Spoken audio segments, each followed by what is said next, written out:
Hello everyone. In this short video I just want to talk a little bit about family business and their role in the entrepreneurial ecosystem. One of the things we know when we look at the global economy is that small business or family business accounts for a large chunk of all economic activity. And when we tend to think about family businesses, we tend to think about family businesses as traditionally being very small, as being what we would call as mom and pop operations. But in fact, many of the world's largest businesses are actually family-owned private businesses. So if you look at companies like Walmart or L'Oreal, IKEA or Kikkoman, all of these companies are actually family-based businesses. They're owned by family members and run as a family business. And so when we think about the economic system, we know then that family businesses have a very important role to play. And in fact, some of these family businesses have been operating for an incredibly long period of time, often hundreds of years. And when we look at the data, what we tend to see is that family business has been better at sustaining itself through major economic threats, such as the global financial crisis, when in fact most family businesses were able to sustain themselves and continue to grow, while many listed companies actually struggled to remain viable. Now, a lot of that's to do with the fact that for listed companies, for publicly owned companies, they're very much dependent on external market forces as a source of generating cash, whereas family businesses can draw on their own cash reserves to actually run the business. But overall, it's pretty much well accepted that family business are critical to economic activity. And family businesses are also critical in entrepreneurial activity. Just because a business is owned by a family doesn't mean it isn't able to engage in a range of diverse entrepreneurial activities. And in fact, given its prevalence as a part of the economy, it's really critical that family businesses do actually engage in some form of entrepreneurial activity. And I think if you look at the longevity of these family businesses, the length of time these family businesses have operated, what we see is that a lot of these family businesses do tend to be good at innovating, engaging in entrepreneurial activity and sustaining their development over time. And one of the critical things we need to think about when we think about family business and family entrepreneurship is the issue of succession. Because the business is run internally and run by the family, succession very much depends on the right people within the family coming forward and having the skill sets needed to actually be able to run those businesses successfully. Now, business acumen is not necessarily a genetic skill. It's not something that's born into us and sticks with us forever. So it's important that families, when they're trying to grow their entrepreneurial activity, they do think about succession. They do think about who's going to take over the business. If you look at News Corporation, for example, many wonder whether any of Rupert's sons would actually have the same sort of entrepreneurial spirit that he had, and to be able to drive and grow that business in the way that he was able to do over a course of 50 or 60 years. So there are real issues here in terms of how the family is going to create a stream of new value over time. And so one of the fundamental questions, the $64,000 question that we see when we look at family businesses, is how do they transfer that entrepreneurial spirit, that entrepreneurial zeal, from one generation to the next? How do we ensure that people have the motivation to engage in entrepreneurial activity? Now look, research does tend to show that if you grow up and live in an entrepreneurial family where the family members have at different points in time engaged in entrepreneurial activity, then you are in fact more likely to be an entrepreneur yourself. So there is actually some degree of correlation here, but it's no guarantee that you're going to be successful. So again, it's really important that we understand how family businesses do this. And when you look at the chapter, when you look at the book, what you'll see is that there's a number of ways in which family-based businesses are able to sustain that entrepreneurial capacity. Now, of course, the other element that any family business needs if it's going to sustain itself is capital. And capital comes in many forms. When we tend to think about capital, we tend to think purely about financial capital. And certainly when we look at family business, it's really important that we understand what the family's financial capital looks like. Do they have enough financial resources to be able to run and sustain this business over an extended duration? And that might not just be from the immediate family. There are a broader range of family members who can actually bring financial capital to this business. But there's also a range of other capitals that family businesses need if they're going to succeed.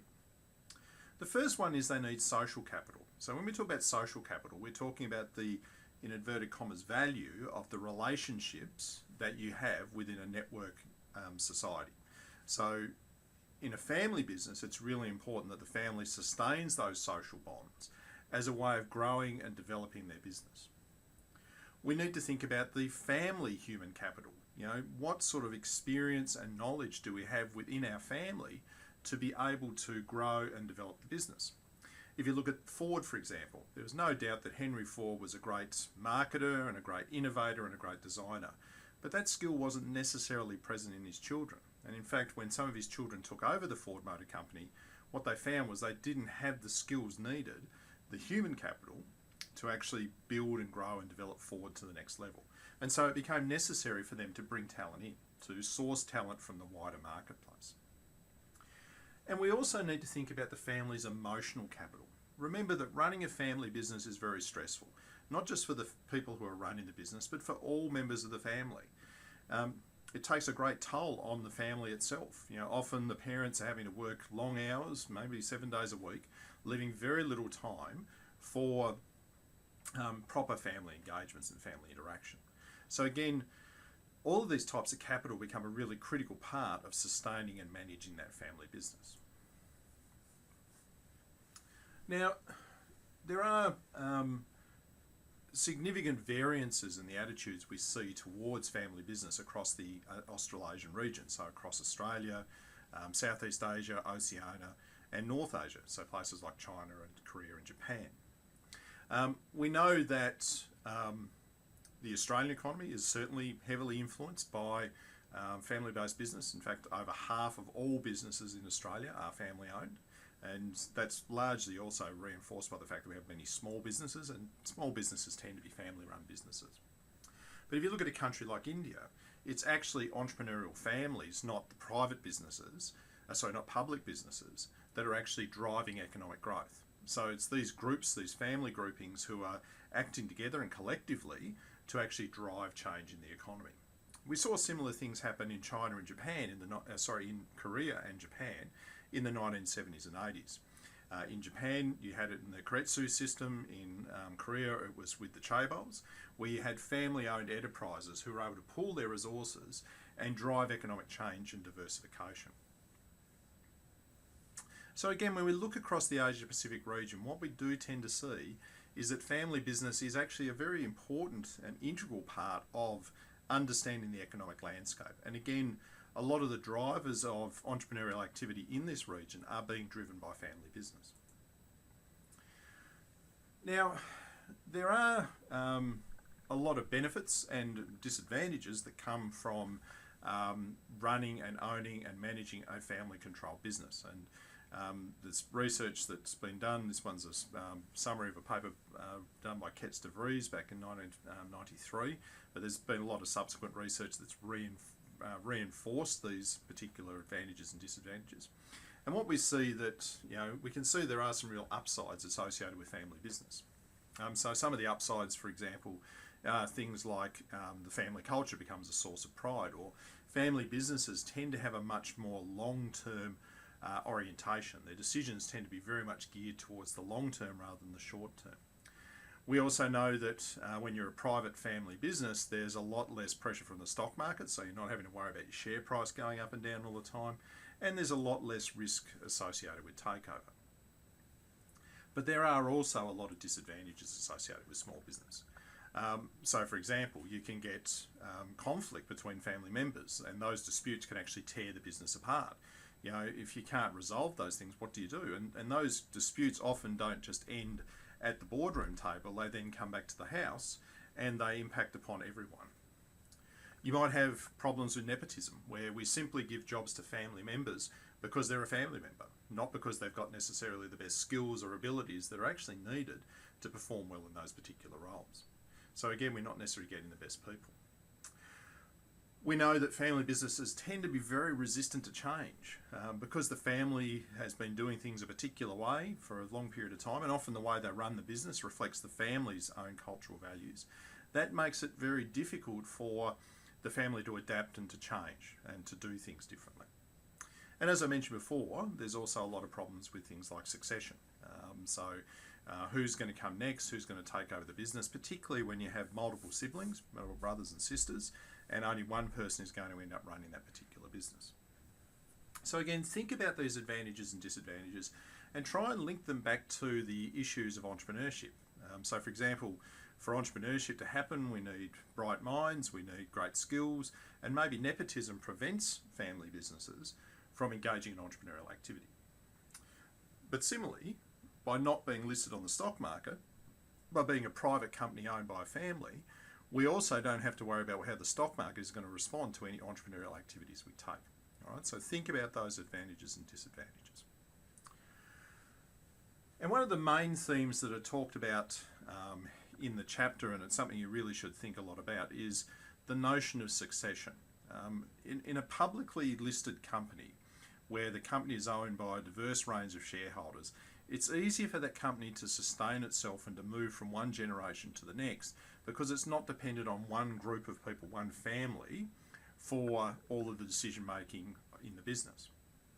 But in a family-based business, what we find is that there's a real issue in moving from one generation to the next. And it's often a weak point for businesses. You often see this is where family businesses tend to falter and tend to fail, is when they have to manage that transition from one generation to the next. So managing that succession pathway becomes a really critical part of the whole process. And again, the textbook does a really good job of outlining for you some of the major issues associated with the succession process. And one of the final things that family businesses need to think about, and look, this is true for all entrepreneurial businesses, is this notion of harvesting. What we're talking about harvesting is this idea that at some point we've developed and grown our business to such a point that it's actually worth our while winding that business up, cashing in, taking the money we've made and actually trying to be a success in another industry. And so harvesting is all about the way that we can get rid of or dispose of our business and make the greatest possible return.